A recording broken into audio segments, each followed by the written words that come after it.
talking about high property school tax, sales tax needs to be increased, decreased property tax for seniors, why should the homeowners be discriminated against with this burden? So as we presented earlier, as a school district, we know, and sometimes we're perceived as, I don't know how to describe it, but being an advocate for property tax, and that we don't want to see property tax go away. And I think, and I'll get to this in a minute, I think it more has to do with this, but recognize that at where the decision really lies in regards to what source of funding we have as a school district, it's at the state legislative level, and it's property tax. And what we tried to paint earlier is, as a school district, we are above average in regards to what the local effort is to fund schools relative to other like school districts across the state of Pennsylvania.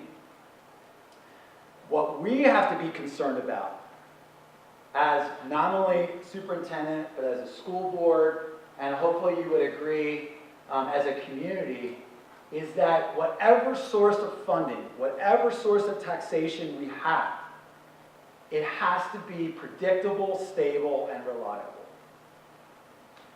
Because you can only imagine, when you think about economic swings, we've already experienced economic swings where we've had to make tough decisions as a district. But when you have some economic swings that that vary so much with a sales tax or income tax year to year, and not knowing what you're going to get, because now any other form of taxation is completely now reliant on the state to tell us what that number is. So our concern is that whatever it is, it needs to be predictable, stable, reliable to meet the expectations of this community and also of the economy. So we need it to be predictable. We're asked to do a budget in January before we even get a state number. The state does not put their budget out until February, but we are required by law to put a budget out in January. We need something stable.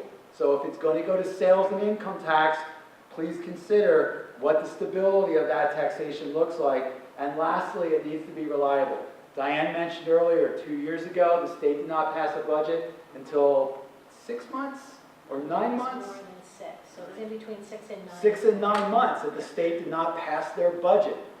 So while we were prepared from a fund balance standpoint, if we were completely reliant on state revenue, we would naturally have to be concerned as a school district to protect the educational process, because those 4,300 students are coming here every day, and families are going to expect the very best. And so the last thing I'll leave you with, and then take any last questions, if you've not visited, equityfirst.org is a statewide effort in taking a look at the disparity in funding that exists across the state of Pennsylvania. It was only until 2 years ago that the state finally put a funding formula in place. There are 500 school districts in Pennsylvania. On that list of 500, 138 are deemed to be underfunded annually. Number 1 on that list, Reading, the most underfunded school district in the state of Pennsylvania. There are 9 Berks County school districts on this list of 138 that are underfunded. Keep in mind that when I talk about there's 138 that are considered over or underfunded, how many are considered overfunded? The last report, and this is a 2-year-old report, was that Governor Mifflin is on the list being underfunded based on the funding formula, based on our student demographics, our economic situation, to the tune of $3.6 million annually.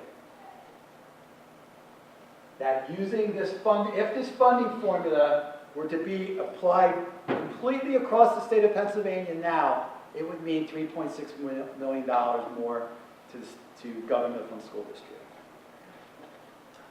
This funding formula that was put in place is only for new money going forward.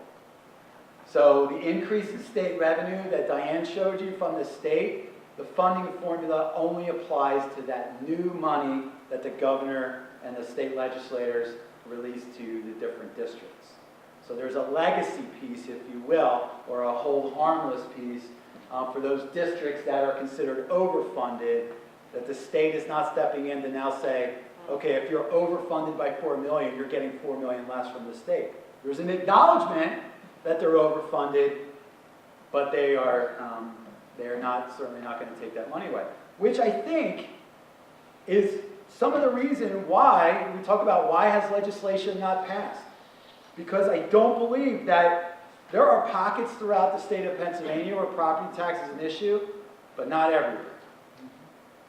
Because if you're a district that's significantly overfunded by the state, property tax is not an issue in your community.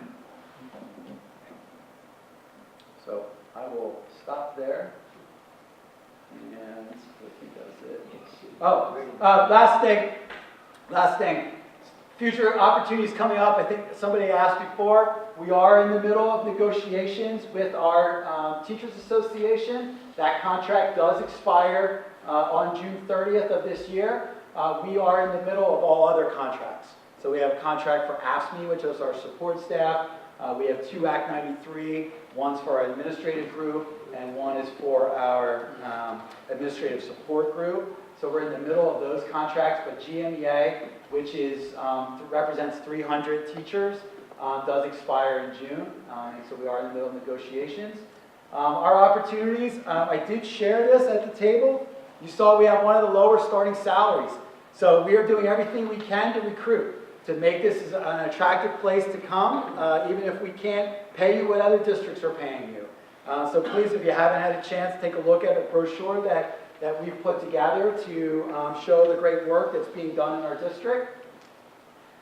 We talk about challenges that we have. Our secondary campus, our middle school is an old building, and our high school, certain parts are old as well. Our middle school building has not been touched since 1993. Buildings have life cycles. HVAC, mechanical, ADA compliant issues. So we are in the middle of a study right now. We did have an audit done last year, and the architects, in taking a look at a 5 to 10 year projection, said you're looking at about $40 million worth of improvements that are needed. And those improvements are simply just HVAC, electrical, ADA. It's really nothing more than a fresh coat of paint.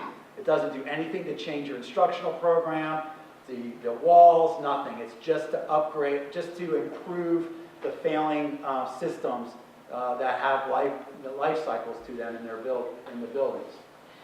We are in the middle of a strategic plan, trying to look to the future. And Diane and I, we've been in this business for a while. And I will tell you that I have each year the expectations for service and the expectation for performance get higher. In terms of what the community expects, what parents expect. And so the challenge is how do we do that with the resources that we have, because kids do deserve our very best. And so those expectations are huge in terms of how do we provide that quality education. So sometimes you'll hear the adage of doing more with less. I like to say, I think instead we need to consider doing more differently rather than doing more with less.